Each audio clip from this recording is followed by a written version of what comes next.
British Prime Minister Theresa May and her government have come in for scathing criticism following revelations that close to 60,000 people from Caribbean countries who came to the UK after the Second World War at the invitation of the British government, the so-called Windrush generation, could now be deported. In Brixton, one of the centres of the Caribbean community in London, emotions are running high.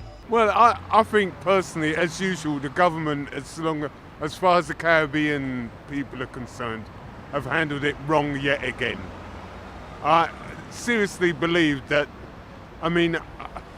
I've heard of some people who've been living in this country for over 50 years, and now it turns out that they're not even British citizens. The Windrush deportation crisis centres on the fact that children travelling to the UK from the Caribbean on their parents' passports were never formally naturalised, and many moved to the UK before the countries in which they were born became independent.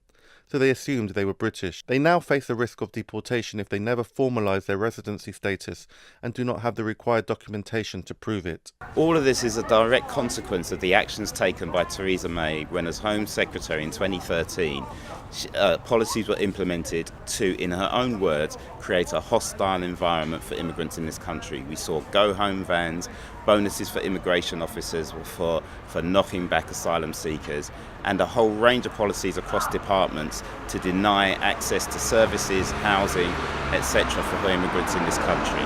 With many Caribbean leaders in London this week for a Commonwealth Heads of Government meeting, on Tuesday Theresa May apologised directly to them over the Windrush deportation crisis. Yet back in Brixton, it is hard to escape the feeling that the May government is targeting the Caribbean community. From what I understand of it, all I can say is that it's absolutely disgusting. I don't know where they get off. I have no idea where they get off. It's like they take and take, you know, from the black people, and then there's no give. You know what I mean? And then if they give any little small thing, they take it back all the time. That's history just shows you that. You just check the record and that's all you see. There have been calls for Theresa May to resign, not only by Labour members of Parliament, but also by Santina Bristol, whose son, a Windrush citizen, died last month after being classified as an illegal immigrant and sacked for not having a passport.